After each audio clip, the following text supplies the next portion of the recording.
Number 1، فلسطین انبیاء علیہ السلام کا مسکن اور سرزمین رہی ہے۔ نمبر 2، حضرت ابراہیم علیہ السلام نے فلسطین کی طرف ہجرت فرمائی تھی۔ نمبر 3، اللہ تعالیٰ نے حضرت لوط علیہ السلام کو اس عذاب سے نجات دی جو ان کی قوم پر اس جگہ یعنی فلسطین میں نازل ہوا تھا۔ نمبر 4، حضرت داؤد علیہ السلام نے اسی سرزمین پر اپنی رہائش رکھی اور یہیں اپنا ایک محراب بھی تعمیر فرمایا۔ نمبر 5، حضرت سلیمان علیہ السلام اسی ملک میں بیٹھ کر ساری دنیا پر حکومت فرمایا کرتے تھے۔ نمبر 6، چونٹی کا وہ مشہور قصہ جس میں ایک چونٹی نے اپنی باقی ساتھیوں سے کہا تھا کہ اے چونٹیوں، اپنے بلوں میں گھس جاؤ، یہیں اس ملک میں واقع اسکلان شہر کی ایک وادی میں پیش آیا تھا جس کا نام بعد میں وادی نمل یعنی چونٹیوں کی وادی رکھ دیا گیا۔ نمبر 7، حضرت زکریا علیہ السلام کا محراب بھی اسی شہر میں واقع ہے۔ نمبر 8، حضرت موسیٰ علیہ السلام نے اسی ملک کے بارے میں اپنے ساتھیوں سے کہا تھا کہ اس مقدس شہر میں داخل ہو جاؤ۔ آپ نے اس شہر کو مقدس اس شہر کے شرک سے پاک ہونے اور انبیاء علیہ السلام کا مسکن ہونے کی وجہ سے کہا تھا۔ نمبر 9، اس شہر میں کئی معجزات وقوع پذیر ہوئے جن میں ایک کنواری بی بی حضرت مریم علیہ السلام کے بطن سے حضرت عیسیٰ علیہ السلام کی ولادت مبارکہ بھی ایک معجزہ ہے۔ نمبر 10، حضرت عیسیٰ علیہ السلام کو جب آپ کی قوم نے قتل کرنا چاہا تو اللہ تبارک و تعالیٰ نے آپ کو اسی شہر سے آسمان پر اٹھا لیا تھا۔ نمبر 11، ولادت کے بعد جب عورت اپنی جسمانی کمزوری کی انتہا پر ہوتی ہے، ایسی حالت میں بی بی مریم سلام اللہ علیہ کا کھجور کے تنے کو ہلا دینا بھی ایک معجزہ الہی ہے جو کہ فلسطین میں ہی پیش آیا تھا۔ نمبر 12، قیامت کی علامات میں سے ایک حضرت عیسیٰ علیہ السلام کا زمین پر واپس تشریف لانا اسی شہر کے مقام سفید مینار کے پاس ہوگا۔ نمبر 13، اسی شہر کے ہی مقام باب لد پر حضرت عیسیٰ علیہ السلام مسیح دجال کو قتل کریں گے۔ نمبر 14، بعض روایات کے مطابق فلسطین ہی ارض محشر ہے۔ نمبر 15، اسی شہر سے ہی یاجوج و ماجوج کا زمین میں قتال اور فساد کا کام شروع ہوگا۔ نمبر 16، اسی شہر میں وقوع پذیر ہونے والے قصوں میں ایک قصہ طالوت اور جالوت کا بھی ہے۔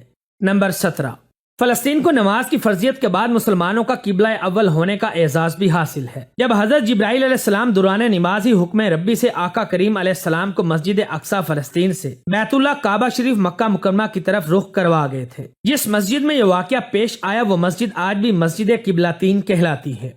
نمبر 18، حضور اکرم صلی اللہ علیہ وآلہ وسلم معراج کی رات آسمان پر جانے سے پہلے مکہ مکرمہ سے یہاں یعنی بیت المقدس تشریف لائے تھے۔ نمبر 19، سرکار دو عالم صلی اللہ علیہ وآلہ وسلم کے ساتھ انبیاء علیہ السلام نے یہاں نماز ادا فرمائی۔ اس طرح فلسطین ایک بار پھر تمام انبیاء علیہ السلام کا مسکن بن گیا۔ نمبر 20، سیدنا ابو ذر رضی اللہ تعالی عنہ فرماتے ہیں کہ میں نے آپ صلی اللہ علیہ وآلہ وسلم سے عرض کیا کہ زمین پر سب سے پہلی مسجد کون سی بنائی گئی؟ تو آپ صلی اللہ علیہ وآلہ وسلم نے فرمایا کہ مسجد حرام یعنی خانہ کعبہ۔ میں نے عرض کیا کہ پھر کون سی مسجد بنائی گئی؟ تو آپ صلی اللہ علیہ وآلہ وسلم نے فرمایا کہ مسجد اقصی یعنی بیت المقدس۔ میں نے پھر عرض کیا کہ ان دونوں کے درمیان کتنا فاصلہ تھا؟ آپ صلی اللہ علیہ وآلہ وسلم نے فرمایا کہ 40 برس کا، اور تو جہاں بھی نماز کا وقت پالے وہی نماز ادا کر لے، پس وہ مسجد ہی ہے۔ نمبر 21، آپ صلی اللہ علیہ وآلہ وسلم کی وفات کے بعد حضرت ابو بکر رضی اللہ تعالی عنہ کو اقتدار کے فتنہ اور دیگر کئی مشکلات سے نمٹنے کے لیے عسکری اور افرادی قوت کی اشد ضرورت کے باوجود بھی ارض شام یعنی فلسطین کی طرف آپ صلی اللہ علیہ وآلہ وسلم کا تیار کردہ لشکر بھیجنا بھی ایک ناقابل فراموش حقیقت ہے۔ نمبر 22، اسلام کے سنہری دور یعنی دور فاروقی میں دنیا بھر کی فتوحات کو چھوڑ کر محض فلسطین کی فتح کے لیے خود سیدنا عمر رضی اللہ تعالی عنہ کا چل کر آنا اور یہاں پر نماز ادا کرنا اس شہر کی عظمت کو اجاگر کرتا ہے۔ نمبر 23، دوسری بار معراج کی رات بروز جمعہ 27 رجب 583 ہجری کو سلطان صلاح الدین ایوبی کے ہاتھوں اس شہر کا دوبارہ فتح ہونا بھی ایک نشانی ہے۔ نمبر 24، بیت المقدس کا نام قدس قرآن مجید فرقان حمید سے پہلے تک ہوا کرتا تھا۔ قرآن پاک نازل ہوا تو اس کا نام مسجد اقصی رکھا گیا۔ قدس اس شہر کی اس تقدیس کی وجہ سے ہے جو اسے دوسرے شہروں سے ممتاز کرتی ہے۔ اس شہر کے اصول اور اسے رومیوں کے ظلم و ستم سے بچانے کے لیے 5000 سے زیادہ صحابہ کرام نے جام شہادت نوش فرمایا، اور شہادت کا باب آج تک بند نہیں ہوا، یہ سلسلہ ابھی تک چل رہا ہے۔ یہ شہر اس طرح شہیدوں کا شہر بھی کہلاتا ہے۔ نمبر 25، فلسطین کی عظمت کا اندازہ آپ اس بات سے بھی لگا سکتے ہیں کہ یہاں پر پڑھی جانے والی ہر نماز کا اجر 500 گنا بڑھا کر دیا جاتا ہے۔ ویڈیو اچھی لگے تو اسے اپنے دوستوں کے ساتھ فیس بک، واٹس ایپ اور دیگر سوشل میڈیا سائٹس پر بھی شیئر کریں۔